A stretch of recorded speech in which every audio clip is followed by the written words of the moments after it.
হরে কৃষ্ণ।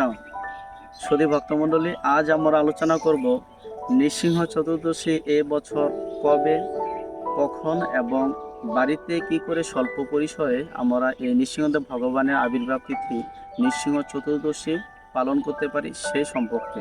তো এবছর নৃসিংহ চতুর্দশী হচ্ছে আগামী 22শে মে 2024 খ্রিস্টাব্দ বুধবার।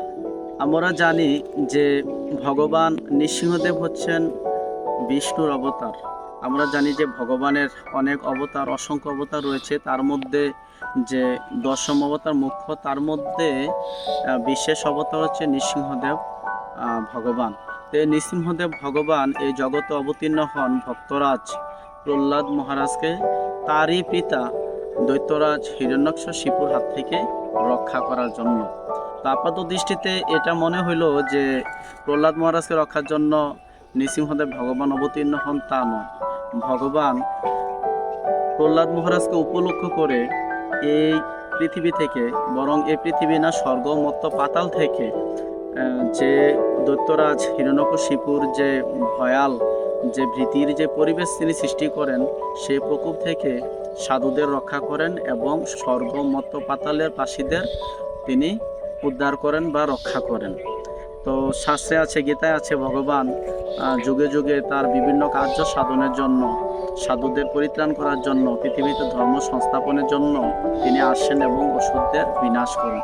তো সেই সূত্রে ভগবান নৃসিংহদেব প্রহ্লাদ মহারাজকে উপলক্ষ করে সমস্ত জগৎবাসীর রক্ষার জন্য এবং অসুরের হাত থেকে ধর্মকে সংস্থাপনের জন্য তিনি জগতে অবতীর্ণ হন। এজন্য আমাদের সবার উচিত এই নৃসিংহ চতুর্দশী ব্রত অনেক সুন্দর করে ভক্তি এবং শ্রদ্ধা সহকারে পালন করা। চন্দ্র সূর্য যতদিন আছে ততদিন নরক যন্ত্রণা ভোগ করতে হবে যদি কেউ এই নৃসিংহ ব্রত কথা জেনে পালন না করে। তো বুঝতেই পারছেন, এবং এই কথাটা সাক্ষাৎ ভগবান নৃসিংহদেব স্বয়ং তিনি উল্লেখ করেন। তো এই জন্য খুবই গুরুত্বপূর্ণ হচ্ছে এই নৃসিংহ চতুর্দশী ব্রত। আর এই নৃসিংহ চতুর্দশী আপনারা জানেন যে বৈশাখ মাসের শুক্লপক্ষের চতুর্দশী তিথিতে হয়ে থাকে, যেটা এবার 22 মে পড়েছে। তো এই জন্য অনেক ভক্তি শ্রদ্ধা সহকারে আমরা এই দিনটি পালন করব। তো আমরা সবাই মন্দিরে যেতে পারি না, এজন্য বাড়িতে কি করে স্বল্প পরিসরে এই ব্রত পালন করে যা সেই সম্পর্কে আমরা শ্রবণ করব। তো বাড়িতে নৃসিংহ ব্রত পালন করার জন্য প্রথমে আমরা যে নৃসিংহ চতুর্দশী ব্রতের পূর্ব দিন, আগের দিন আমরা ভগবানের কাছে সংকল্প গ্রহণ করতে পারি যে আমি সম্পূর্ণ উপবাস করব, এত সংখ্যক মালা জপ করব বা কি করব, আমরা ভগবানের কাছে তা পেশ করতে পারি। তো সেই সংকল্প গ্রহণ করব আগের দিন, এবং অবশ্যই আমাদের আগের দিন সংযম করতে হবে। এই ব্রতর দিন আমরা ব্রতটা শুরু করব হচ্ছে ব্রহ্ম মুহূর্তে ঘুম থেকে উঠে। আমরা প্রথমে ব্রহ্ম মুহূর্তে ঘুম থেকে উঠে স্নান করে, যদি সম্ভব হয় পবিত্র নদীতে স্নান করব, আর নইলে গৃহে বাথরুমে স্নান করে 3 বার গঙ্গা গঙ্গা উচ্চারণ করে সেই গঙ্গা স্নানের স্বীকৃতি বা ফল লাভ করতে পারে। এভাবে স্নান করে মঙ্গল আরতির মধ্য দিয়ে আমাদের গৃহ মন্দির সাজিয়ে সুন্দর করে ভগবানকে সাজাতে পারি। এবং এদিন আমরা বেশি বেশি যে ভগবান নরসিংহদেবের গুণ কীর্তন লীলা এবং ভাগবতের সপ্তম স্কন্ধ অধ্যয়ন করতে পারি, বেশি বেশি জপ করতে পারি, নৃসিংহদেবের স্তুতি, নৃসিংহদেবের কবচ এবং 108 নাম, 1008 নাম সেগুলো পাঠ করতে পারি। এবং নরসিংহদেব ভগবানের চরণে চন্দন লিপ্ত তুলসীপত্র 108 জোড়া আমরা অর্পণ করতে পারি এবং আমাদের হৃদয়ের যত বাসনা আছে ভগবানের কাছে আমরা ব্যক্ত করতে পারি। এভাবে সমস্ত দিন আমরা ভগবানকে নিয়ে যেন ব্যস্ত থাকি সে চেষ্টা করা উচিত। আর অবশ্যই এদিন আমরা বেশি বেশি হরিনাম জপ করব, কারণ এই কলিযুগে হরিনামই হচ্ছে ভগবানকে আরাধনার সর্বশ্রেষ্ঠ পদ্ধতি। তো এই ব্রত দিন নিয়ে আমাদের যেন বিশেষ পরিকল্পনা থাকে এবং আমরা যেন সমস্ত দিন এই ভগবানের গুণগাথা এবং মহিমায় ব্যস্ত থাকি সে চেষ্টা করা। গোধূলি লগ্ন পর্যন্ত এই নৃসিংহ চতুর্দশী ব্রতর উপবাস পালন করতে হবে, কারণ ভগবান নরসিংহদেব গোধূলি লগ্নে অবতীর্ণ হন, এই জগতে আসেন।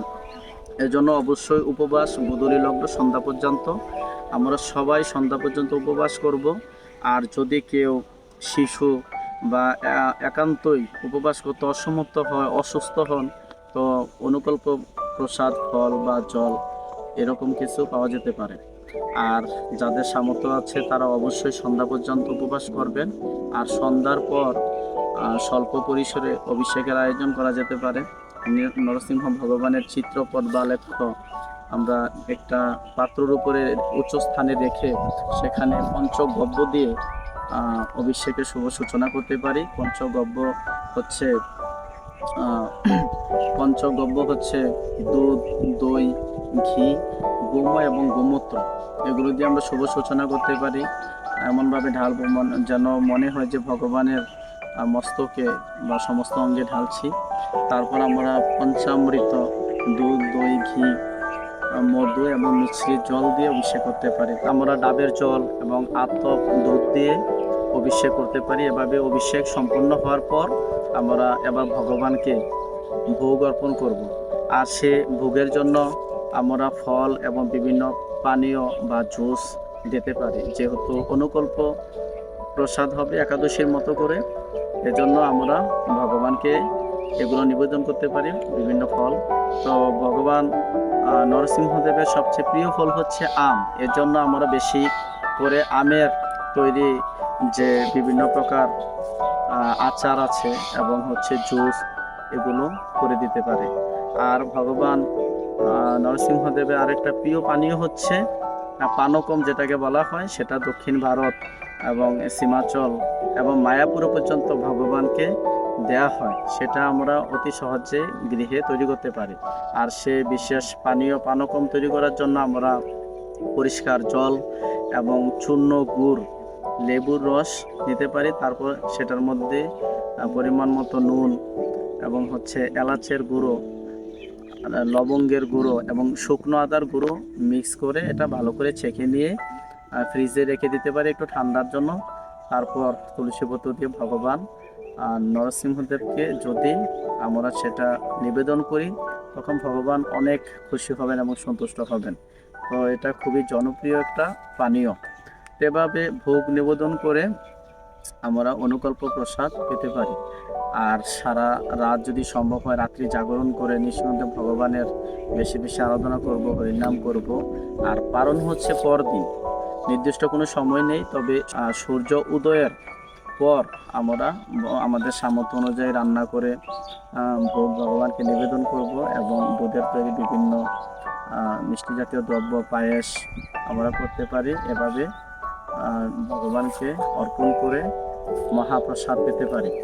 এভাবে আমাদের সমস্ত চেষ্টা এবং ভক্তি এবং নিষ্ঠা সহকারে এই নৃসিংহদেব ব্রত, এই নরসিংহদেব ভগবানের এই আবির্ভাব তিথি, জন্মজয়ন্তী পালন করতে পারি এবং পালন করে আমরা এই জন্ম মৃত্যুর চক্র থেকে আমরা উদ্ধার হয়ে নরসিংহদেব ভগবানের কৃপা লাভ করে বৃন্দাবনে প্রবেশ করতে পারি।